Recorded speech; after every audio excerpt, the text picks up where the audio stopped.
Good evening and welcome to TV and Radio Bible Light, your spiritual friend. We broadcast every Friday from 8 p.m. to 9 p.m. Mountain Standard Time. We welcome your questions and comments throughout the show. You can call us at 1-800-930-3475. You can text us at 1-587-887-4453. Or you can comment on Facebook at TV Bible Light. And all the information is at the bottom of your screen. Tonight we are joined by Dr. Shayla Cardazzo. Hi. And you are a psychologist. Yeah. And somehow you're going to help us unravel the teenage mind. Whoa, there is a lot of responsibility. Unravel the teenager mind. Let's talk a little bit about some studies about it that talk about it, just to understand a little bit what is that. Okay, so I have a question. Are teenagers adults, preteens, kids? What exactly are they? That's a great question, and a lot of study regarding that. So teenagers, they are dramatic, fun, silly, sometimes really smart, sometimes not that much. And so they are smart but lazy, beautiful but careless. And it's a transitional period in their lives where they are starting to have more independency, more responsibility, and less supervision. And the teenager, this term came just facing the teen years, 13 to 19, but it goes much more than that, much more than 19. Oh, really? Yes, yes, and like biologically is the our last growth. Cognitively is when we start to think more abstractly, and socially we start to practice and we start to be introduced in some adult roles. And depending on the country, depending on the culture, we have some milestones that they mark when the adolescence ends. Okay. Could be when we get our driver's license or we start to drive. Could be when we start university or end university. Could be with marriage, could be getting a job. It depends on the context, the culture that we live in. Okay. So everybody knows that when people are teenagers, they're not that easy. Sorry, everybody, that's a teenager out there. So what kind of challenges does it affect a family? Like how would it affect a family, and what is the teenager's state? How does that challenge everybody?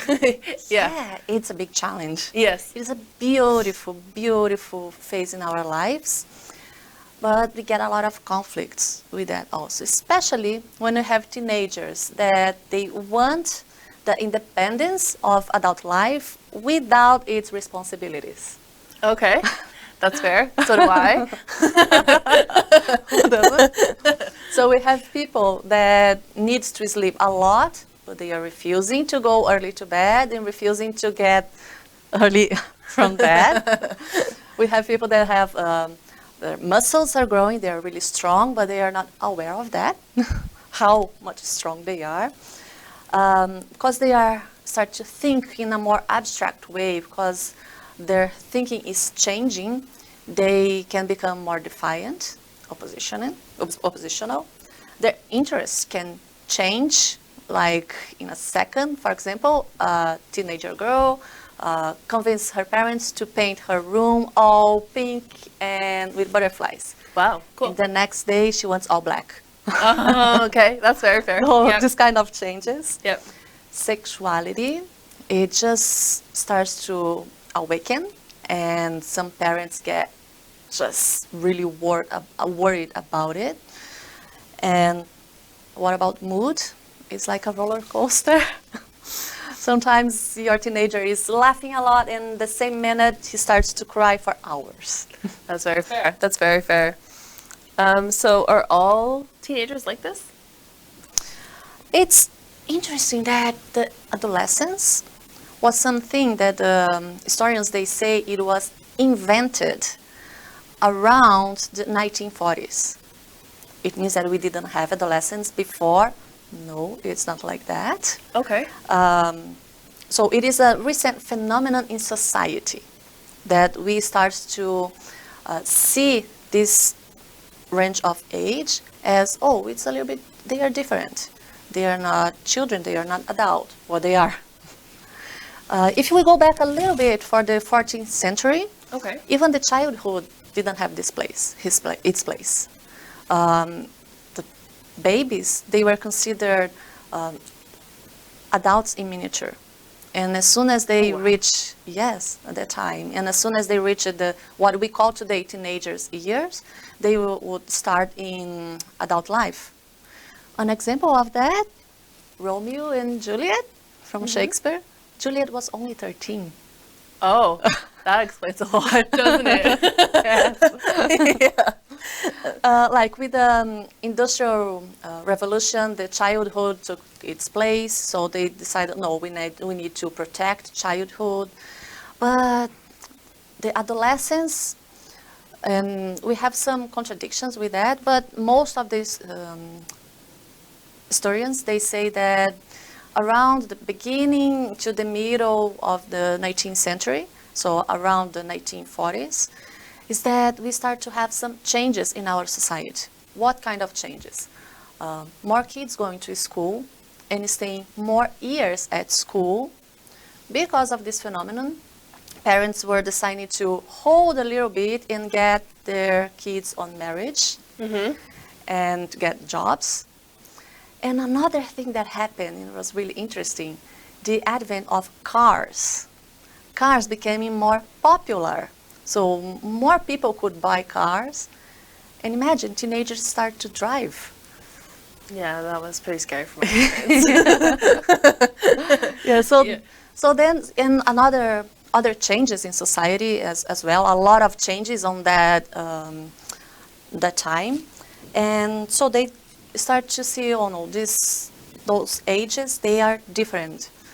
It doesn't mean that with our ancestors, they didn't have the same characteristics as the teenagers have today. They had, however, they didn't have the many opportunities that teenagers they have today to express that. Okay, so they were kind of considered children, and then they were considered adults. Yes. And then there wasn't a time for them to grow or be the weird teens that they are right Yeah. now. Okay, that makes more sense. So you mentioned studies at the beginning of the show, and there's lots of studies out there. How do they? What information or how do they explain this stage of development? It's really interesting because just from the last 2 decades that we start to have some more specific studies regarding that.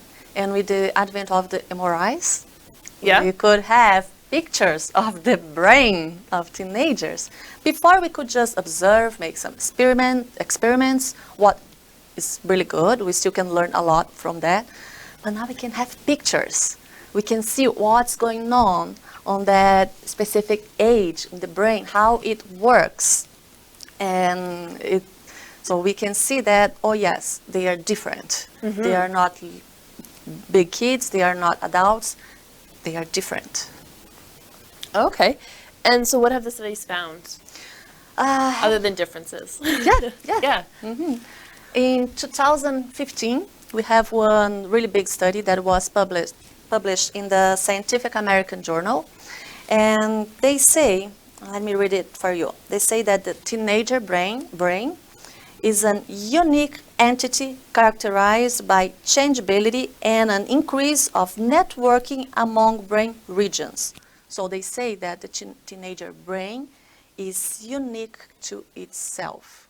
So it doesn't grow too much in structure, because at the age of 6, we have about 90 to 95% of the size of the brain. Oh, really? I did not know that. Yes, at the age of 6. So when we reach the teenagers' years, we start to have more connections. Connectivity in our brain starts to change. Okay. And especially on the frontal cortex and limbic system. What is that? Frontal cortex is on your forehead, Okay.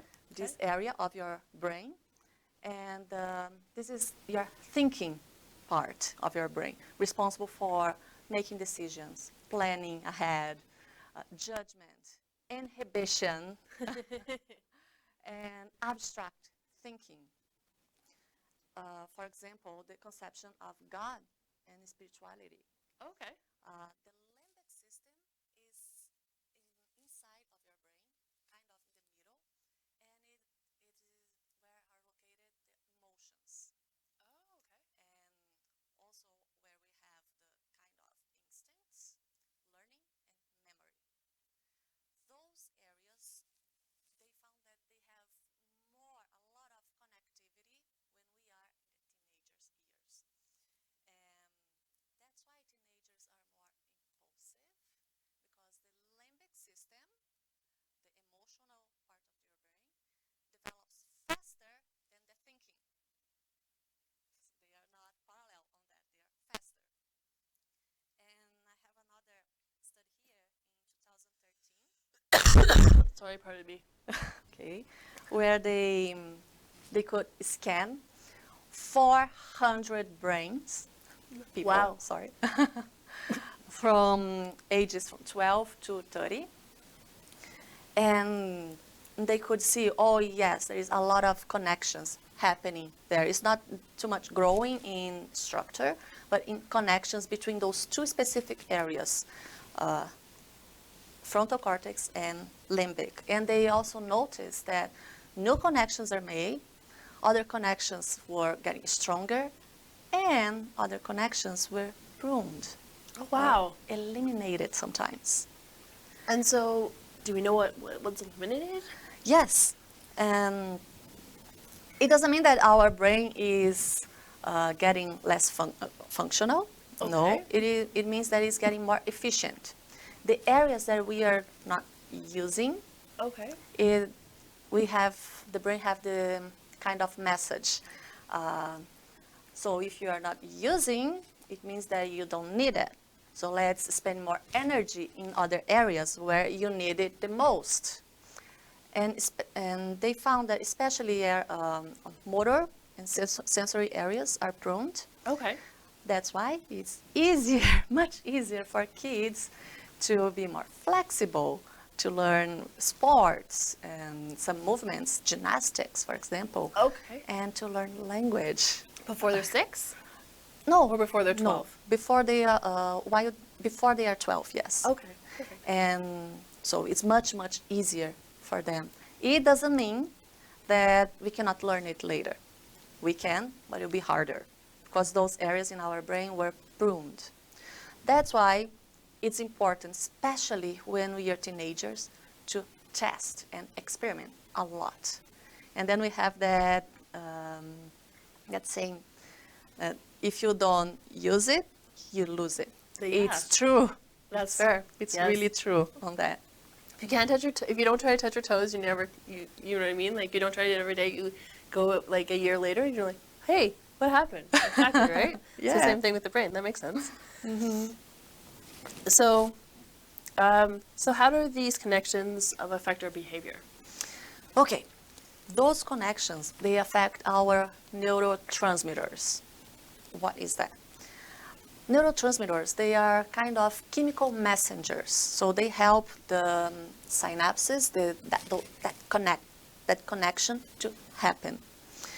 And maybe at home, you may be saying, I don't care about neurotransmitters.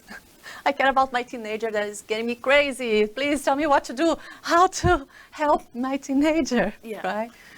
However, if we know what is happening there inside, if we know what is expected for a teenager and what is not expected, if we have a north on that, it's easier to know what kind of help they need. That's fair. That's very fair. And about neurotransmitters, the neurotransmitters that play a key role during those years are glutamate, dopamine, and serotonin. Okay.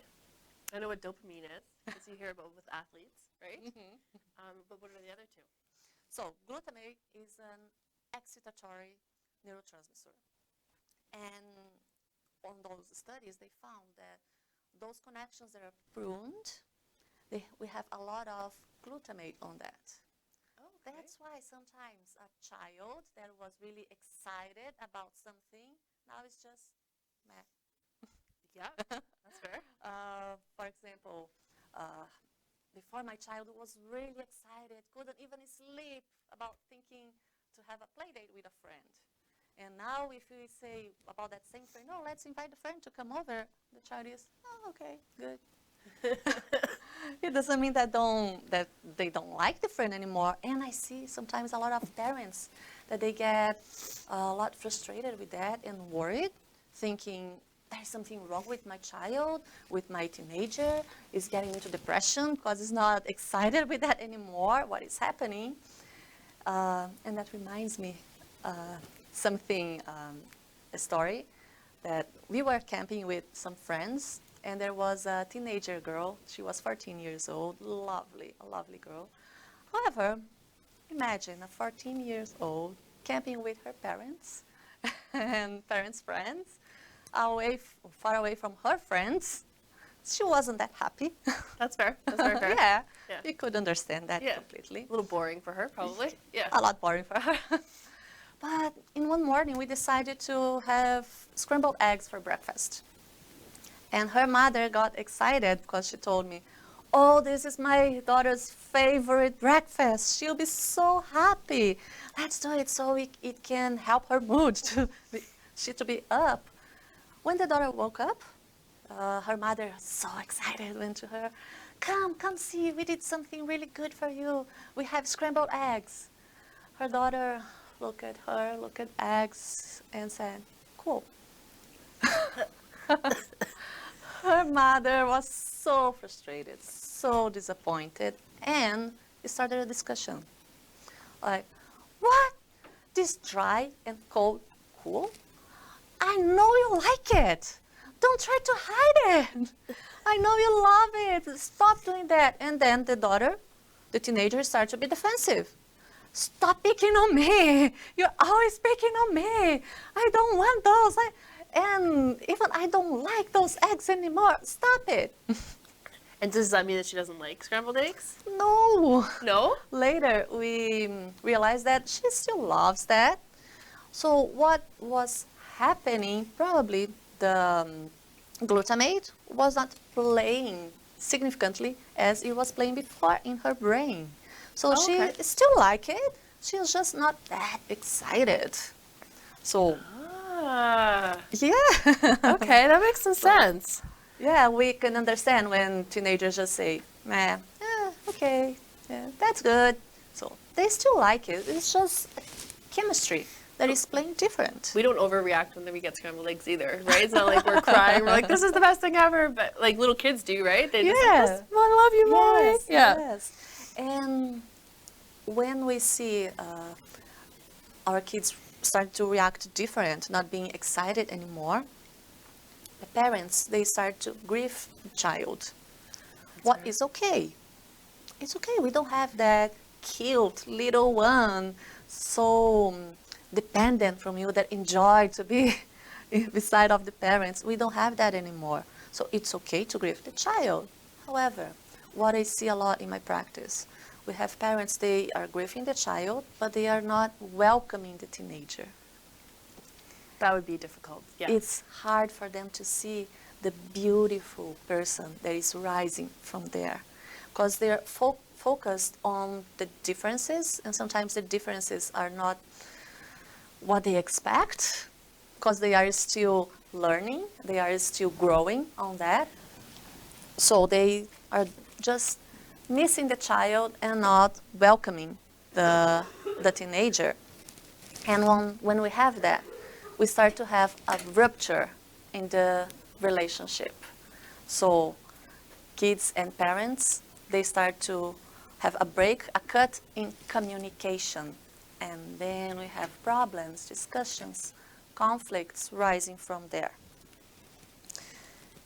If just to keep going, because our time is going fast, let's talk also about dopamine.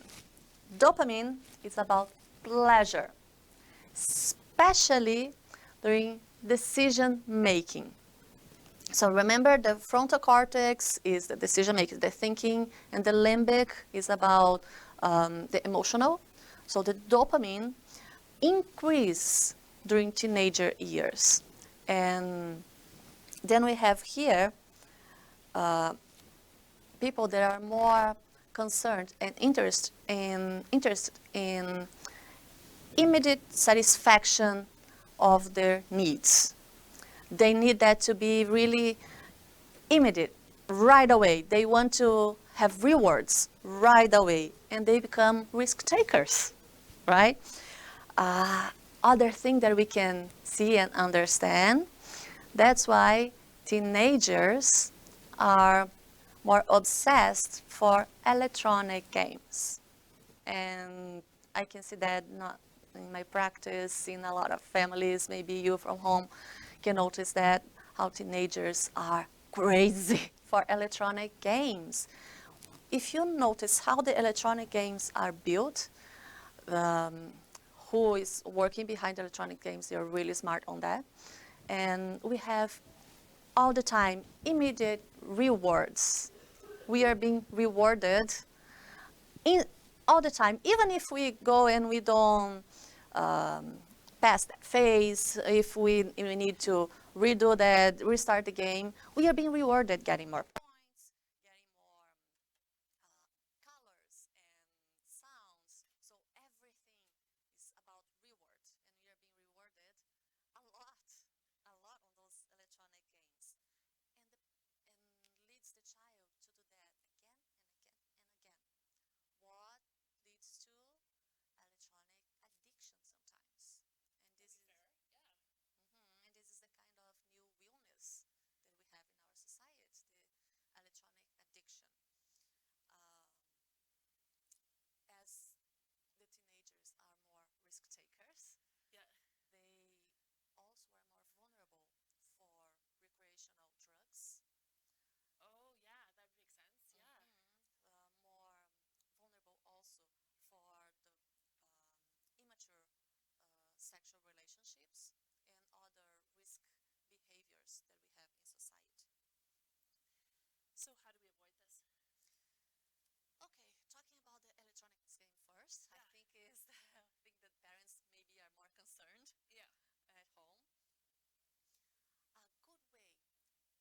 good way is for us first to think electronics, they are not all bad. Mm-hmm. We need them. Mm-hmm. Okay, probably you are in front of a screen watching that, so you see. I have my iPad. Yeah. So you see how we need that. It's part of our lives, and we cannot remove it. So we cannot just remove it from our kids. That's fair. If you can, good for you. But that's an amazing feat. You have to live in the bush or something way back in the middle of nowhere. Yeah. Yes. And you wouldn't be watching this probably. Yeah. So one way is like how to control the time, how much they can have, and what they can have instead of that. A good way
also learn how to be empathic, because you're dealing with people that are going through the same phase as us, the same conflicts that we are having. That's true.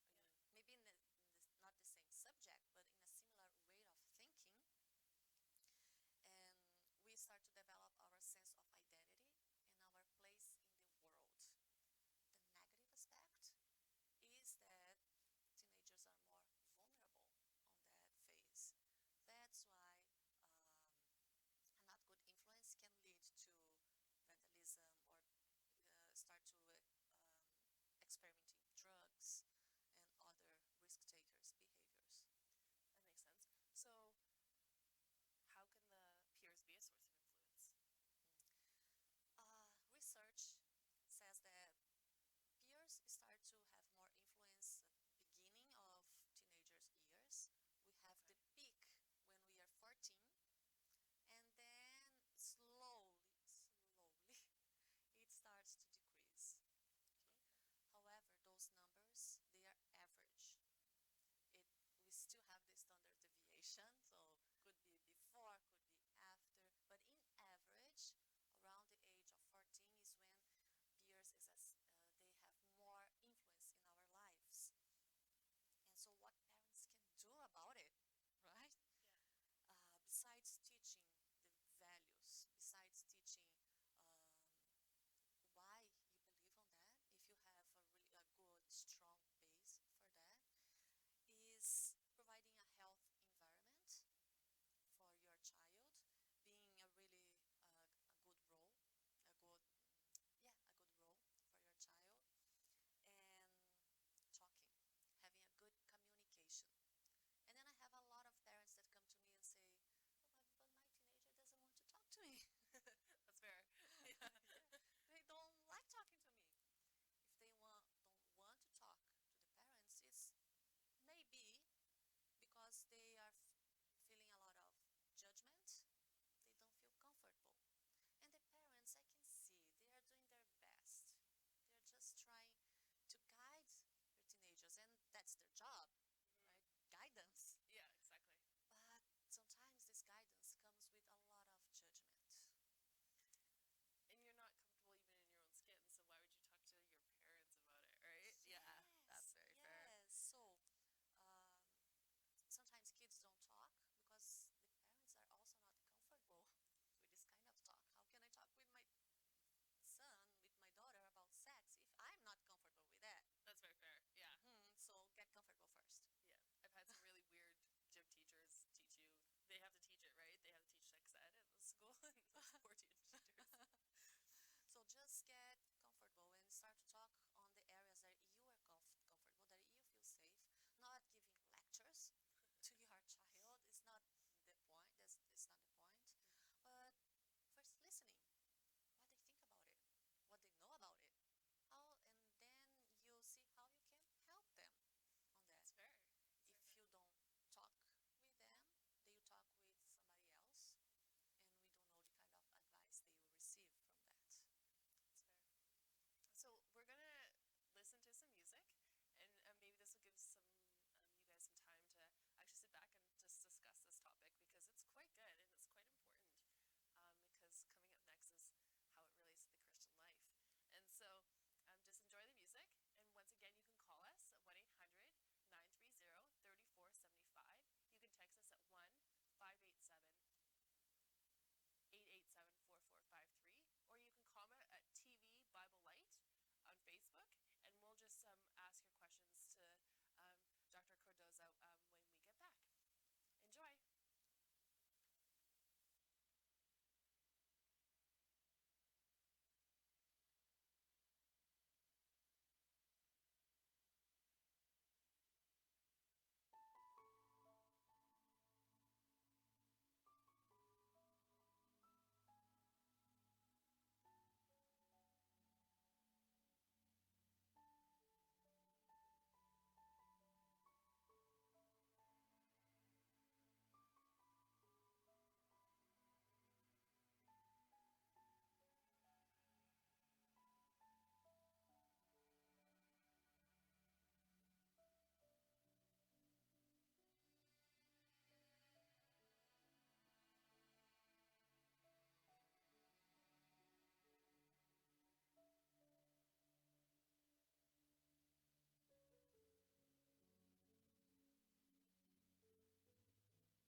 teach our child, but now looks like he's going against it, and they are desperate on that, and I see that, and I comprehend that, of course. But we must be aware that as this area of the brain is just starting with the abstract thinking, they are starting to see the same subjects from different point of views. So sometimes they are just exploring. And Okay. while they are still on the thinking level, it's a safe exploration. Okay, so while they are just talking and thinking and maybe provoking the parents, sometimes just putting something out of the blue here, a teenager girl could come to her parents and say, when I grow up, I don't want to have kids, and if unfortunately I get pregnant, I go to abortion. And that could be completely against the parents' values and beliefs, and it could get a lot of conflict. So, an advice that I could give to the parents based on studies is, first of all, listen. Don't freak out. Listen to your child without judgment, without that face that child could recognize, it's coming a judgment from there. You just listen carefully. While your child is talking, if you listen to the end, they may change their idea till they finish. And remember, more oppression, more opposition. Okay. Okay, so this is some scientific data that we have. More that you give oppression to your teenager, more they will be defiant and try to be against you. So, listening, deep breathing, Meditation. yeah, calm, and after listening calmly without any judgment, of course you can give your opinion, maybe saying, oh yeah, that is an option that we have today. My opinion on that, if you want to hear, is this and this, and put why you have this opinion, what is the base that you have for that, shortly. Don't give a lecture, don't start a lecture, short opinion on that. Like, you are showing that you are respecting your teenager, and you are also giving your opinion. In most of the cases, and I'm not generalizing saying to all the cases, in most of the cases, the teenagers, they will change their ideas in days or weeks. Okay, most of the cases. So don't freak out. First, listen. And then it reminds me, as we are talking about Christian values, about a promise that we have in the Bible. That one, probably most of the parents, they have memorized that in Proverbs 22, verse 6. Train up the child. The way you should go. Yes, and when they grow old, They will not divert from the path. yes, Yeah, see? something like that. Yeah. So we have this is as a promise. And if we have the Bible as our foundation, we can trust in this promise. So just keep calm.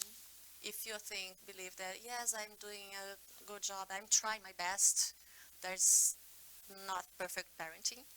You're just trying your best. Yeah. If you know that you're trying your best, trust in this promise. It's very fair. So you've talked about glutamate, and Isabel being excited about eggs, and then you talk about dopamine and sports and pleasure and just in like, doing activities that bring you pleasure and alternatives from video games. And so what about serotonin? What does that do? Serotonin is about mood. Okay. Yeah. As the limbic system is growing in connections, this serotonin is changing the levels all the time. That's why we have that teenager that is laughing with you and suddenly starts to cry. You cry for hours, and then from out of the blue, it's good. It's fine. That was best. And then you're just, is my teenager okay? Is my teenager getting depression? What can I do? How can I help? When parents get a lot concerned about it, I understand. completely disconcerted. You almost think they're insane, right? Because they're just like flipping like that. Yeah. Yeah, Okay. Yeah. yeah, but just hold on. Hold on. When what I see sometimes is in my practice is that the parents, they are trying to do too much. And Okay. that we need to hold. Okay? You just need to listen and wait. It's one of the things, not all the You know you're things. torturing people out here, right? I know, I know. So, how do we help the teenagers like stabilize their emotions? Like, what would we do so that they're not laughing and crying at the same time? So one important thing, when we talk about listening, make sure that your teenager notice that you are listening. Don't listen while you're looking at your phone. This is not listening at all. Be with your child. And remember, when you were a teenager, just try to wear his shoes. Remember, when you were a teenager, what you needed from your parents. You need them to listen to you, to give you more space, to solve your problems for you, or maybe you needed to fail to learn with your failing.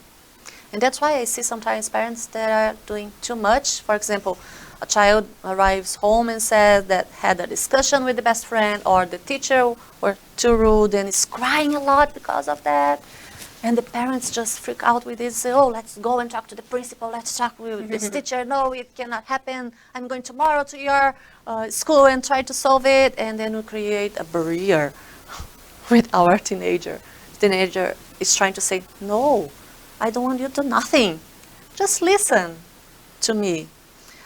Let the teenager try to solve their problems if there are problems that you know that your teenager is able to learn and solve if it's safe. Okay, always having the boundaries about what is safe and what is not. And remember that more emotional variability, more vulnerability as well. So they are more vulnerable because they are more, emotionally, they're more sensitive. So again, that same advice, know their friends, invite them to your house. However, don't be another friend. They don't need you to be a friend. They need the parents to be parents, counselors, pastors, teachers, not another friend. And they need to know that you are there to cheer up for them, to help them when they need without judgment, guiding them. And then it comes something important. Stay firm on your values. Okay? You don't need to give up your values, your beliefs, because your teenager is going to face no. Stay firm on that with love and understanding. And we can remember and learn how Jesus was relating to people. I'm sure, of course, Jesus was not agreeing with Zacchaeus, for example. Maybe he was even disgusted with what he was doing. But what he did, he was with him, listening to him. He was being with him. He wasn't agreeing with him. He wasn't maybe giving a lecture to him, but he was with him, showing love, and he changed Zacchaeus' life. Another example, Mary Magdalene. Yeah. For sure, he wasn't agreeing with her, but just the way that he was with her, beside of her, it changed her life. So you don't have to change them, you just need to walk with them. Yes. Oh, yes. okay. And I while get you're that. walking with them, you can show them how are your values and what is the foundation for that. So what else can you do? Like, what would you suggest that parents do for their teenagers above and beyond walking with them? So another thing that is a source of conflicts at home, a huge source of conflicts, is sleep. Okay. Sleeping time. Okay. And on this sleeping time, we have studies that they say that the teenagers today, they are sleeping much less than teenagers 20 years ago. I was sorry guys, I was a teenager 20 years ago. It was pretty fabulous. I was not going to say that. Yeah, I got a lot of sleep. So teenagers today are sleep less. And on other studies that they did with those MRIs and those pictures, amazing pictures of the brain, Yeah. they realized that circadian clock, what is that? That thing in the limbic system that regulates the hormones. It is another area. We won't have time to touch the hormones. Yeah. But it regulates the hormones, the growing, also helps to regulate the mood. It works completely different for teenagers. For Okay. just a quick example, a child needs almost the same amount of hours of a teenager. However, when it's about 10 p.m., if the child had already just 1 or 2 or 3 hours of sleep,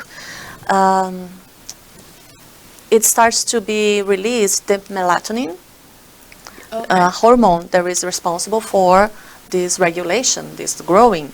And we need this melatonin for reorganizing our brain. And that's the stuff that people take to help them sleep, Yeah. right? Melatonin is like a natural sleep aid or something like that, right? So our body Yes. produces that. Our Oh, body I didn't know that. produces I didn't know it was yes. a hormone. Okay. It's a Okay. hormone needed for growing. On teenagers, the study says that they start to release this melatonin just after 1 or 2 a.m. Oh. So the clock changes. That's why teenagers, they want to go to bed later and they want to get up later. Unfortunately, That's not the way the society works. exactly. Yeah. Exactly. Then we have a problem. Based on these studies, we already have some schools, and if I'm not wrong, they are in US, that they are changing their schedule to adapt to the teenager. But it's will be a slow change for the entire society. But let's be sincere. This is not the worst problem that we have. And also another study published in 2015. If your kid's worst problem is that they're not going to bed on time, that's pretty good. You're doing a great job, people. But the problem with that is that in this study they realized that the biggest villain is not just the schedule that is wrong for them, it's the screen time. Kids are going to bed in a good time. However, they are there with their cell phones, iPads, and whatever eyes that they could have. Yeah. And sometimes we have teenagers, and I see that in my practice. They go to sleep at 4, 5 a.m. to wake up at 6, 7. What it results? Moodiness, impairment in social skills, cognitive skills, attention drops a lot. So the sleep could be a big problem, and most of the parents, they don't know. They have no idea that children are there with their electronics, and this is a big problem. So just before going to our break, I just like to give a few last advices. First of all, be patient. This phase will pass. Fortunately, it will pass.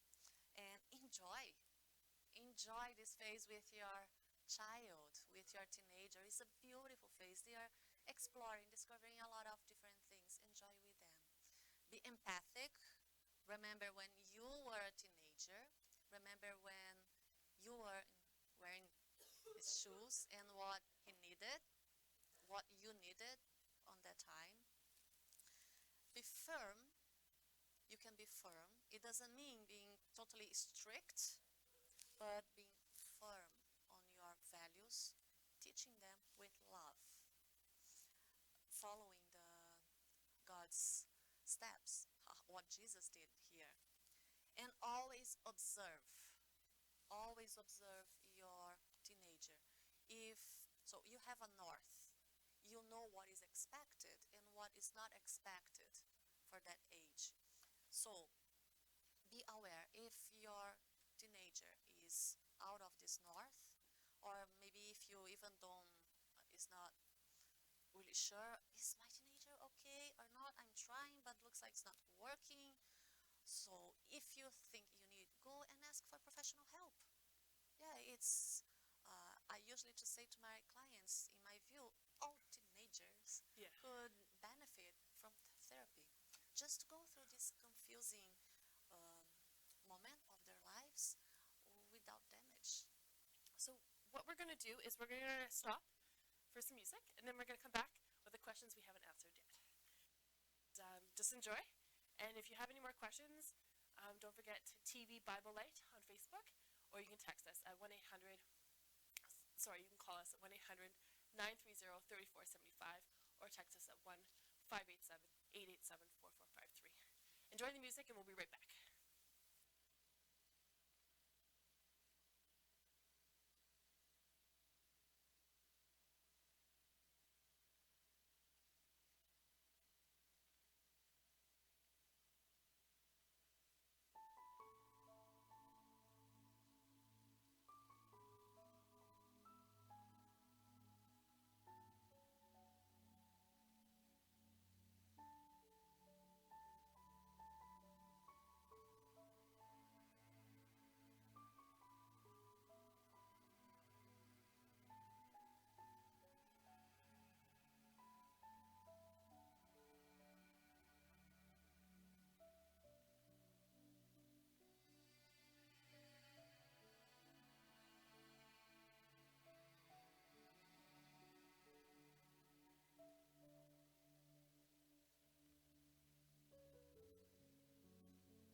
Good evening, and welcome back to TV and Radio Bible Light. Once again, we're here with Dr. Cardoza, and she's going to be answering some questions. So, first big question is a toughie. I don't even know how she's going to answer this, is what if my teenage daughter is not coming home at night? Whoa. Yes, a lot of parents, they freak out. And I imagine this question is not regarding just a sleepover, it's just she was supposed to be at home and it's not. And it sounds like it's happening more than once. Oh, teenagers, like kids, they need boundaries. Okay, boundaries must be clear. For example, curfew.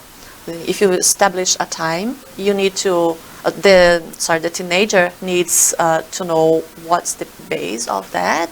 So why should they be home at 7 or 10 or midnight? So it doesn't matter the time that you pick, but you must have a reason, good reason for that. So reasonable to give their teenager, now that he can think more abstractly, why? It's not just because you want that, just because you're being bossy, but there is a reason behind it. So yes, boundaries must be clear. And if, as any institution to work in harmony, if the boundaries are not kept, so there are consequences for that. And then you should talk with your teenager, like, and getting a kind of negotiation. Those are the boundaries. Make sense? And most of teenagers, they thought, oh yeah, makes sense, when they find it makes sense, and establish with them the consequences before that happens. Okay, so you can't.